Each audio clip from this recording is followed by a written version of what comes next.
دوستو یہ مواد کتاب کا لفظ بلفظ ترجمہ نہیں بلکہ آسان اردو میں اس کا مکمل تفصیلی جائزہ اور وضاحت ہے۔ وائس اوور کے لیے اے آئی ٹولز استعمال کیے گئے ہیں، اسی لیے تلفظ اور جنس کی شناخت میں غلطیاں ہو سکتی ہیں۔ اگر آپ فلسفہ، مذہب، ادب اور تاریخ جیسے موضوعات میں دلچسپی رکھتے ہیں اور اس طرح کی مزید آڈیو بک سننا چاہتے ہیں تو ہمارے چینل کو سبسکرائب کرنا اور بیل آئیکن کو دبانا نہ بھولیں تاکہ ہماری نئے آنے والی اپلوڈنگز کی اطلاعات آپ تک پہنچتی رہے۔ شکریہ۔ یہ کتاب کا تیسرا حصہ ہے۔ پچھلے 2 حصوں میں ہم نے کتاب کے 43 ابواب کا احاطہ کیا اور اس حصے میں ہم اس عظیم کتاب کے باقی تمام ابواب کا احاطہ کریں گے۔ آج ہم دی گولڈن باؤ کی دنیا میں مزید گہرائی میں اتر رہے ہیں۔ پچھلی بار ہم نے دیکھا تھا کہ کس طرح فصلوں کی روح کو انسانی شکل دی جاتی تھی، لیکن آج ہم اس سفر کو مزید آگے لے کر جائیں گے۔ ہم دیکھیں گے کہ یہ تصور کیسے قدیم یونان کی عظیم دیویوں سے ہوتا ہوا یورپ کے کسانوں کی دلچسپ رسومات تک پہنچا اور پھر حیران کرنے والے طور پر جانوروں کی شکل اختیار کر گیا۔ جی، آج کی گفتگو دراصل انسانی سوچ کے ارتقاء کو سمجھنے کے بارے میں ہے۔ ہم دیکھیں گے کہ انسان نے فطرت کی طاقتوں کو سمجھنے اور ان سے رشتہ جوڑنے کے لیے کیسی کیسی کوششیں کیں۔ ہم باب 44 سے شروع کریں گے، جس کا عنوان ہے ڈیمیٹر اور پرسیفون، اور باب 49 تک جائیں گے، جہاں ہم دیکھیں گے کہ کس طرح قدیم دیوتاؤں کو بھی جانوروں سے جوڑا جاتا تھا۔ یہ سفر ہمیں دکھائے گا کہ ہمارے آباء و اجداد دنیا کو کس نظر سے دیکھتے تھے۔ چلیں اس دلچسپ کہانی کا آغاز کرتے ہیں۔ باب 44، ڈیمیٹر اور پرسیفون، یعنی ڈیمیٹر اور پرسیفون، یہ نام تو ہم سب نے سنے ہیں، اناج کی ماں اور اناج کی بیٹی۔ لیکن یہ جان کر حیرت ہوتی ہے کہ ان کا تعلق دراصل کھیت میں اگنے والے اناج سے تھا۔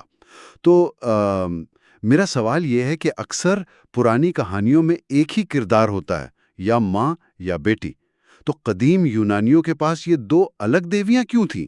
اچھا، یہ ایک بہت بہت اہم نکتہ ہے۔ دیکھیں، فریزر کے مطابق یہ 2 الگ دیویاں نہیں ہیں ایک طرح سے، اچھا، بلکہ یہ ایک ہی عمل کے آپ کہہ لیں 2 مرحلے ہیں۔ ڈیمیٹر جو ہے وہ اس سال کی پکی ہوئی سنہری فصل ہے، ماں، صحیح، اور پرسیفون وہ اسی فصل سے نکلا ہوا بیج ہے، بیٹی، جسے خزاں میں بویا جاتا اور جو بہار میں پھر سے اگتا۔ اچھا، تو پرسیفون کا پاتال میں جانا اور پھر واپس آنا، یہ دراصل بیج کے زمین میں جانے اور پھر اگنے کی کہانی ہے۔ یہ تو کمال کی تشریح ہے۔ جی بالکل۔ لیکن پھر یہ 2 کردار جو اصل میں ایک ہی زرے چکر کے 2 پہلو ہیں، یہ 2 مستقل اور الگ دیویاں کیسے بن گئے؟ یہیں پر انسانی سوچ کا ارتقاء نظر آتا ہے۔ شروع میں فصل کی روح کو ایک ایسی مخلوق سمجھا جاتا تھا جو ہر سال پیدا ہوتی اور فصل کٹنے پر مر جاتی، لیکن جیسے جیسے مذہبی سوچ پختہ ہوئی، اس روح کو ایک لافانی دیوی کا درجہ دے دیا گیا۔ اب مسئلہ یہ تھا کہ منطق کہتی ہے کہ ماں یا بیٹی میں سے کسی ایک کو ہٹ جانا چاہیے تھا، کیونکہ دونوں ایک ہی چیز کی نمائندگی کر رہی تھیں۔ لیکن عوام کے ذہنوں میں ماں اور بیٹی دونوں کا تصور اتنا پختہ تھا کہ اسے ختم ہی نہیں کیا جا سکا۔ واہ، تو یہ صرف ایک کہانی نہیں ہے، بلکہ انسانی سوچ کے ارتقاء کا پورا ایک مرحلہ اس میں چھپا ہوا ہے کہ روح فصل کے اندر سے نکل کر فصل کو کنٹرول کرنے والی ایک بیرونی طاقت بن گئی۔ یہ تو بہت بڑی تبدیلی ہے۔ بالکل، اسی کو اینیمزم سے ڈیزم کی طرف سفر کہتے ہیں۔ پہلے روح فصل کا حصہ تھی، اس کے اندر رہتی تھی، بعد میں وہ ایک ایسی دیوی بن گئی جو آسمان پر رہتی ہے اور فصل کو کنٹرول کرتی ہے۔ اسی لیے پرسیفون ہمیشہ جوان رہنے والی اناج کی روح بن گئی اور ڈیمیٹر ایک پختہ سمجھدار دیوی، دونوں کو اساطیر میں جگہ مل گئی۔ اچھا، تو یونان میں تو یہ ایک باقاعدہ دیوی تھی جس کی پوجا ہوتی تھی، لیکن کیا یہ تصور عام لوگوں یعنی کسانوں کی روزمرہ کی زندگی میں بھی اسی طرح موجود تھا، یا وہاں اس کی شکل کچھ اور تھی؟ بہت اچھا سوال ہے۔ اب ہم باب 45 کی طرف چلتے ہیں۔ شمالی یورپ میں اناج کی ماں اور کنواری، یعنی the corn mother and corn maiden in Europe, یہاں ہمیں پتہ چلتا ہے کہ کسانوں کی رسومات عبادت سے زیادہ جادوئی تھیں۔ وہ دیویوں کی پوجا نہیں کرتے تھے، بلکہ فصل کی روح کو قابو کرنے کی کوشش کرتے تھے۔ اسکاٹ لینڈ کی ایک رسم دی میڈن یعنی کواری اس کی بہترین مثال ہے۔ یہ دی میڈن کیا چیز تھی؟ جب ساری فصل کٹ جاتی تو آخری حصہ کھڑا چھوڑ دیا جاتا، اسے میڈن کہتے تھے۔ اسے 2 حصوں میں تقسیم کر کے خوبصورتی سے گوندا جاتا اور پھر گاؤں کی ایک نوجوان لڑکی اسے درانتی سے کاٹتی، اور یہ سمجھا جاتا تھا کہ ایسا کرنے سے اس لڑکی کی قسمت اچھی ہو جائے گی اور جلد شادی ہو جائے گی۔ فصل کٹنے کے بعد سارے کسان خوشی سے اپنی درانتیاں ہوا میں اچھالتے تھے۔ اچھا، پھر اس میڈن کو ربن سے سجا کر گھر کے باورچی خانے میں لٹکا دیا جاتا، جہاں وہ اگلے سال کی فصل تک محفوظ رہتی۔ یہ صرف ایک خوبصورت روایت تو نہیں ہو سکتی، اس کے پیچھے کوئی گہری سوچ ہوگی۔ ان سب کا مطلب کیا تھا؟ اسے ہمدردانہ جادو یعنی سمپتھیٹک میجک کہتے ہیں، مطلب جیسا کرو گے ویسا پاؤ گے کی بنیاد پر چلنے والا جادو۔ یہ ایک طرح سے کائنات کو اشارے دینا ہے کہ آپ اس سے کیا چاہتے ہیں۔ مثال کے طور پر؟ مثال کے طور پر کچھ جگہوں پر اناج کی ماں کہلانے والے آخری گٹھے کو دریا میں پھینک دیا جاتا، اس امید پر کہ اس سے فصلوں کے لیے بارش اور اوس آئے گی۔ صحیح۔ کہیں آخری گٹھے، جسے بوڑھی عورت کہتے تھے، اسے جان بوجھ کر بہت بھاری بنایا جاتا تاکہ اگلے سال کی فصل بھی بھاری ہو۔ یہ عبادت نہیں بلکہ فطرت کو اپنی مرضی کے مطابق ڈھالنے کی ایک ٹیکنیک تھی۔ یہ کتنا دلچسپ ہے۔ تو ہم نے یونان میں ایک ماں بیٹی دیوی سے شروعات کی، پھر وہ یورپ کی کسان روایات میں ایک کنواری بنی، اور اب دیکھتے ہیں کہ دنیا کے دوسرے حصوں میں اس کی کیا شکل تھی۔ باب 46 دیگر ممالک میں اناج کی ماں یعنی دی کارن مدر ان مینی لینڈز کتاب میں انڈونیشیا کا ذکر خاص طور پر کیا گیا ہے۔ جی، انڈونیشیا میں چاول کی روح کا تصور بہت گہرا اور ذاتی ہے۔ وہاں کے لوگ چاول کو صرف ایک پودا نہیں سمجھتے، بلکہ ایک ایسی مخلوق مانتے ہیں جس میں انسانوں جیسی روح اور احساسات ہوتے ہیں۔ جب چاول کے پودے پر پھول لگ رہے ہوتے ہیں تو اسے ایک حاملہ عورت کی طرح سمجھا جاتا ہے۔ اس دوران کھیت میں شور مچانے یا اونچی آواز میں بات کرنے کی سخت ممانعت ہوتی ہے تاکہ چاول کی روح ڈر نہ جائے اور اس کا اسقاط حمل نہ ہو جائے۔ کیا واقعی؟ یعنی وہ اس کا اتنا خیال رکھتے ہیں؟ اس سے بھی زیادہ، وہ کھیتوں کے آس پاس مردوں یا بھوتوں کی کہانیاں نہیں سناتے اور چاول کے پودوں کو خاص غذائیں پیش کرتے ہیں جو حاملہ عورتوں کے لیے اچھی سمجھی جاتی ہیں۔ وہ چاول کی روح سے بات کرتے ہیں، اس کا حال پوچھتے ہیں، بالکل ایک زندہ انسان کی طرح۔ اگر چاول کی روح اتنی ہی نازک ہے جتنی ایک حاملہ عورت، تو فصل کاٹنا تو یہ تو قتل کے مترادف ہوگا۔ وہ اس مشکل سے کیسے نمٹتے تھے؟ یہ تو ایک بہت بڑا تضاد لگتا ہے۔ بالکل، اسی لیے کٹائی کا عمل ایک نازک سرجیکل آپریشن کی طرح انجام دیا جاتا ہے۔ کسان خاص قسم کی چھوٹی درانتیاں استعمال کرتے ہیں جن کے بلیڈ ان کی ہتھیلیوں میں چھپے ہوتے ہیں۔ اچھا، تاکہ روح کو پتہ نہ چلے؟ جی، تاکہ چاول کی روح کو آخری لمحے تک پتہ نہ چلے کہ کیا ہونے والا ہے۔ یہی نہیں، کٹائی کرنے والے ایک خاص خفیہ زبان میں بات کرتے ہیں جسے چاول کی روح نہیں سمجھ سکتی، تاکہ اسے دھوکے میں رکھا جا سکے۔ یہ سب کچھ روح کو ڈرائے بغیر فصل حاصل کرنے کے لیے کیا جاتا ہے۔ یہ چاول کی روح کا خیال رکھنا بہت نرم اور محتاط عمل لگتا ہے، لیکن کیا فصل کی روح سے جڑی تمام رسومات اتنی ہی معصومانہ تھیں، یا اس کا کوئی تاریک پہلو بھی تھا؟ مجھے لگتا ہے اب کہانی ایک خوفناک موڑ لینے والی ہے۔ باب 47 لٹیرسس یعنی لٹیرسس۔ جی، اب ہم نرم رسومات سے انسانی قربانی کی طرف بڑھ رہے ہیں۔ لٹیرسس فریجیا کے ایک بادشاہ کا بیٹا تھا۔ وہ بہت طاقتور تھا اور فصل کاٹنے میں اس کا کوئی مقابلہ نہیں تھا۔ وہ اجنبیوں کو فصل کاٹنے کا مقابلہ کرنے کا چیلنج دیتا اور جب وہ ہار جاتے تو انہیں مار ڈالتا۔ لیکن کہانی کا اختتام یہ ہے کہ ایک دن ہرکیولیس نے اسے مقابلے میں ہرایا۔ اور اسے بھی مار ڈالا؟ جی، اور اسے بھی اسی طرح مار ڈالا۔ اس کا سر کاٹا، جسم کو اناج کے گٹھے میں لپیٹا اور دریا میں پھینک دیا۔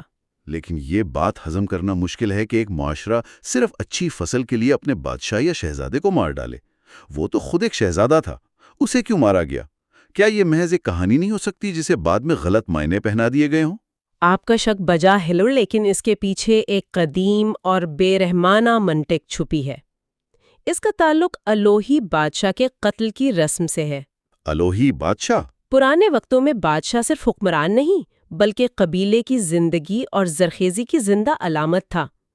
یہ مانا جاتا تھا کہ اگر بادشاہ بوڑھا یا کمزور ہو جائے تو فصلیں بھی کمزور ہو جائیں گی اور قبیلے پر برا وقت آئے گا۔ اس لیے اس کی طاقت اور روح کو ختم ہونے سے پہلے ایک نئے، جوان اور صحت مند جسم میں منتقل کرنا ضروری سمجھا جاتا تھا۔ تو وہ بادشاہ کو مار دیتے تھے تاکہ اس کی روح کسی اور میں چلی جائے؟ بالکل، اور اکثر یہ نیا جسم اس کا اپنا بیٹا ہوتا تھا۔ لیٹیرس، جو خود اناج کی روح کا نمائندہ تھا، اس کی موت شاید اسی قدیم رسم کی ایک باقیات ہے، جہاں بادشاہ کی جگہ اس کے بیٹے کو قربان کیا جاتا تھا تاکہ بادشاہت کی روح اور زمین کی زرخیزی ایک نئی نسل میں منتقل ہو سکے۔ تو ہم نے کو انسانی شکل میں دیکھا، ماں، بیٹی، کنواری، اور اب ایک قربان ہونے والا شہزادہ۔ لیکن کیا یہ ہمیشہ انسان ہی کی شکل میں ہوتی تھی؟ اب ہم باب 48 کی طرف بڑھتے ہیں۔ اناج کی روح بطور جانور، یعنی the corn spirit as an animal۔ جی، یہ تصور کا اگلا ارتقائی مرحلہ ہے۔ بہت سے یورپی لوک روایات میں فصل کی روح کو ایک جانور کے طور پر دیکھا جاتا تھا جو فصل کے اندر چھپا ہوتا تھا۔ جیسے جیسے فصل کٹتی جاتی، وہ جانور پیچھے ہٹتا جاتا، یہاں تک کہ وہ آخری گٹھے میں پناہ لے لیتا۔ جو شخص آخری گٹھا کاٹتا، کہا جاتا کہ اس نے اس جانور کو پکڑ لیا یا مار دیا۔ کون سے جانور؟ کچھ مثالیں ہیں؟ بہت سی ہیں۔ سب سے عام مثال بکرے یعنی دی گوٹ کی ہے۔ جرمنی کے کچھ علاقوں میں آخری گٹھے کو اناج کا بکرا کہا جاتا تھا، اور جو شخص گہائی کا آخری وار کرتا اسے مذاق میں بکرا کہا جاتا۔ اچھا، اس کا مطلب یہ تھا کہ اناج کی روح جو بکرے کی شکل میں تھی اس شخص میں منتقل ہو گئی ہے۔ ایک اور مثال بلی یعنی دی کیٹ کی ہے۔ کئی جگہوں پر یہ کہاوت تھی کہ آخری فصل کاٹنے سے بلی مر جاتی ہے، یعنی اناج کی روح جو بلی کی شکل میں تھی اب ختم ہو گئی۔ یعنی یہ ایک طرح کا کھیل بھی تھا، لیکن اس کے پیچھے ایک سنجیدہ عقیدہ تھا۔ دلچسپ بات یہ ہے کہ کچھ جگہوں پر یہ بھی مانا جاتا تھا کہ یہ بلی کٹائی کرنے والے کے زخموں کو ٹھیک کر سکتی ہے، یعنی روح کی طاقت کو اب جادوئی علاج کے لیے بھی استعمال کیا جا رہا تھا۔ بالکل، یہ صرف فصل کی علامت نہیں رہی بلکہ ایک ایسی طاقت بن گئی جس کے عملی فوائد بھی تھے۔ تو یہ تو ہوئے گاؤں کے کسانوں کے عقیدے۔ کیا اس کی کوئی جھلک ہمیں بڑی کلاسیکی تہذیبوں کے دیوتاؤں میں بھی ملتی ہے؟ یہ ہمیں باب 49 کی طرف لاتا ہے۔ قدیم نباتاتی دیوتا بطور جانور، یعنی ancient deities of vegetation as animals. جی ہاں، یہ لوک روایات دراصل قدیم اساطیر کی ہی بازگشت ہیں۔ بہت سے بڑے نباتاتی دیوتاؤں کو جانوروں کی شکل میں پوجا جاتا تھا یا ان کے ساتھ کوئی خاص جانور منسلک تھا۔ سب سے مشہور مثال ڈایونیسس کی ہے، جو انگور اور شراب کا دیوتا تھا۔ اسے بکرے اور بیل دونوں کی شکل میں ظاہر کیا جاتا تھا۔ قدیم یونانی ڈرامے، جنہیں ہم ٹریجڈی کہتے ہیں، اس کا لفظی مطلب ہی بکرے کا گیت ہے، کیونکہ اس کے اداکار بکرے کی کھال پہن کر گاتے تھے۔